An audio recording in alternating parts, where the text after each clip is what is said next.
जय जगन्नाथ। नमस्कार, मु प्रकाश pharmacist health Guru and entertainment channel तरफ आपण मानक नूतन वर्षर हार्दिक अभिनंदन जनाऊँगी एवं आज एक नूतन अध्याय आपण मानक एक नूतन रोग विषय बुझेबी। तेबे यही रोग विषय कहवा पूर्व आपण मानक अनुरोध करुच्ची दयाकोरी यही भिडटी को आरंभ शेष पर्यंत देखंतु, जमारू भी स्किप करंतु नहीं एवं जदि भिडटी भल लगुच ताहले लाइक शेयर एंड सब्सक्राइब करंतु।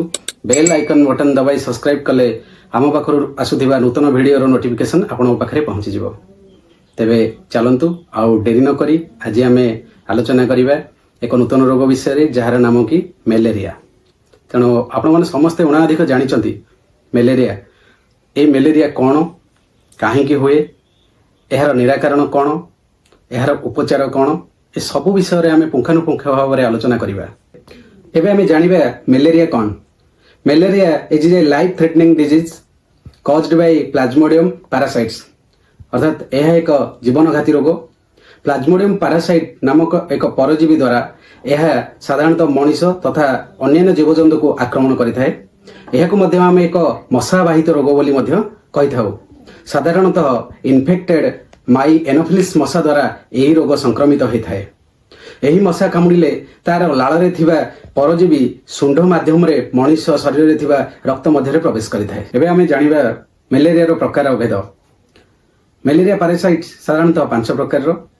Number 1 Plasmodium falciparum, number 2 Plasmodium vivax, number 3 Plasmodium malariae, number 4 Plasmodium ovale, number 5 Plasmodium knowlesi. साधारणतः एथुरु दुईटी आमको पैरासाइट आमे देखिबा को पाई थाउ।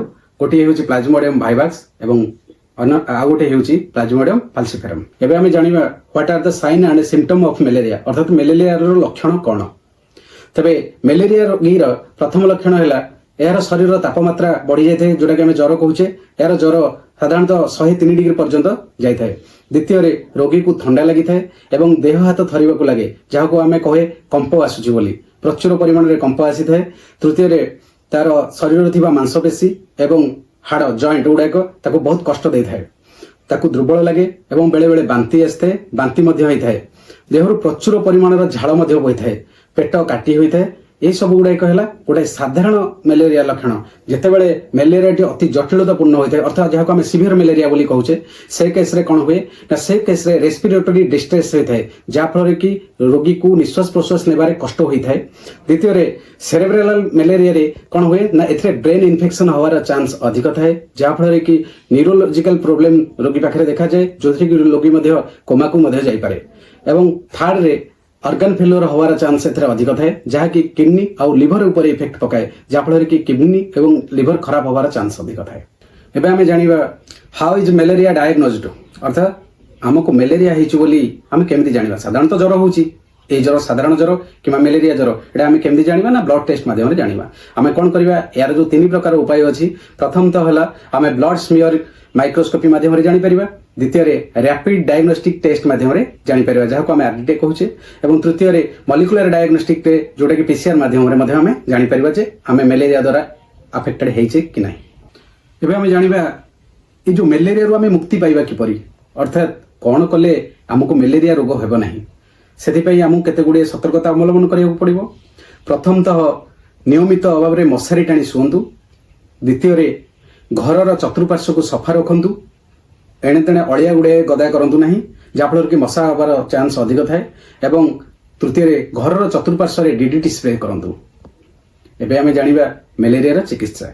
आमे टेस्ट करदेले, टेस्ट कला परे आमे देखिले जे हमर ब्लड टेस्ट पॉजिटिव कोन, पीवी आसीची ना पीएफ, अर्थात प्लाज्मोडियम वाइवाक्स पॉजिटिव आसीची ना प्लाज्मोडियम फाल्सिपारम पॉजिटिव आसीची। जदि आमे प्लाज्मोडियम वाइवाक्स पॉजिटिव आसीची ताहले तार उपचार विषय रे आमे आलोचना करिबा। तबे चलंतु धरी नियंतु ब्लड टेस्ट करिसेंती एवं आपनकर प्लाज्मोडियम वाइवाक्स पॉजिटिव आसीची।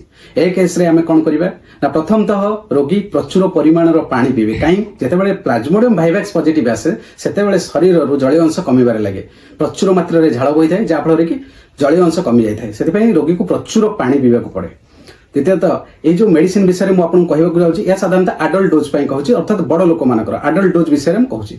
एथिरे आमर प्रमुख भूमिका ग्रहण करे क्लोरोक्विन, क्लोरोक्विन टैबलेट टी जहाँकि आम क्लोरोक्विन रो बेस को व्यवहार करवा मन रखु क्लोरोक्विन बेस फॉस्फेट विषय में कहूनी क्लोरोक्विन बेस भितर कहूँ जहाँकि आमर प्रथम दिन में आम 300 mg टैबलेट व्यवहार करवा द्वितीय दिन 300 mg व्यवहार करवा एवं तृतीय दिन 150 mg व्यवहार करवा ता सहित प्रीमाक्विन प्रथम दिन प्रीमाक्विन 15 mg रो गोटे टैबलेट जोड़े कि 15 mg आसे सेठू आम स्टार्टिंग डे रु 14 दिन पर्यंत प्रीमाक्विन व्यवहार करवा।